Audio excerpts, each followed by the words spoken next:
একটা নিধন চলতেছে। দ্বিতীয়ত হলো যে পাখিদের যে বাসটা আছে আসলে এটা সুরক্ষিত না। কারণ আমাদের যে আবহাওয়া, এই আবহাওয়া এবং আমাদের যে বিভিন্ন সময় জ্বর হয়, তার ফলে দেখা গেছে যে স্থায়ীভাবে যে একটা পাখি বসবাস করবে, সেই কারণে দেখা গেছে যে তারা খুব নিরাপত্তাহীনতায় ভোগে।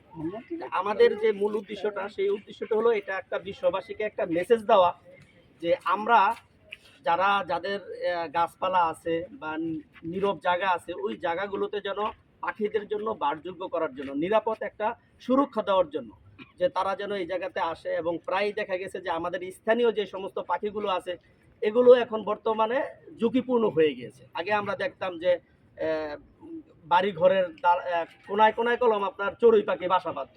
এখন কলম আমাদের সেই ধরনের বাড়ি আর নাই, এখন সব অট্টালিকা হয়ে গেছে। সেই কারণে এই পাখিগুলো কলম স্বাচ্ছন্দ্য বোধ করে আমাদের এই ঘরগুলোতে থাকার জন্য তখন তারাও পাচ্ছে না সুযোগ। সকালবেলা ঘুম থেকে উঠলেই কলম আগে দেখতাম যে পাখিরা আমাদেরকে কিচিমিচির একটা আওয়াজ শোনা যেত, সেটা এখন দেখা যায় না। কারণ কি, আমাদের যে পাখিদের একটা পানি খাওয়ার প্রয়োজন হয়, আমরা সেই পানিটা পর্যন্ত আমাদের নিরাপদ না। পানিটা এখন দূষণ হয়ে গেছে। দূষণ হয়ে যাওয়ার কারণে পিওর পানি তারা পাচ্ছে না। এই কারণেও তাদের একটা নিরাপত্তাহীনতায় ভুগতেছে। দ্বিতীয়ত হলো যে পাখির যে বাসাগুলো আছে, আমরা নিজেদের উদ্যোগে অনেকে দেখছি যে এই বাসাগুলো অনেকে ভেঙে ফেলে, বা গাছ উপযুক্ত হওয়ার আগেই তারা গাছগুলো কেটে ফেলে, পাখির বাসাটা নষ্ট হয়ে যায়। এই কারণে আসলে আমাদের ম্যানুয়াল ভাবে আমরা আসলে পাখিদের জন্য একটি বাসা, নিরাপদ বাসার জন্য সুরক্ষিতভাবে যেন তারা থাকতে পারে, যেন আমরা ব্যবস্থা নিয়েছি।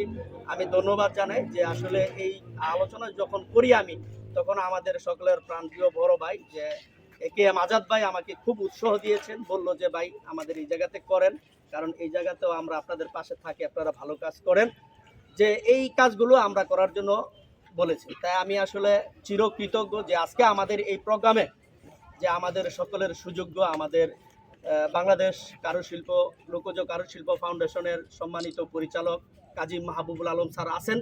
আমি আজকে আর কি স্যারের যে আমি যে আন্তরিকতা দেখছি, কারণ কিছুদিন আগে আমি স্যারকে শুধু মোবাইলে কল করে বললাম যে স্যার আমরা পাখিদের জন্য একটুখানি কাজ করতে চাই, পাখিদের নিরাপত্তার জন্য।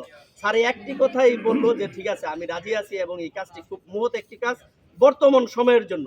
তো এই কারণে আমি স্যারকে আসলে অন্তরস্থ থেকে ধন্যবাদ জানাই। এ পর্যায়ে আমাকে একটুখানি আমাদের এই পাখির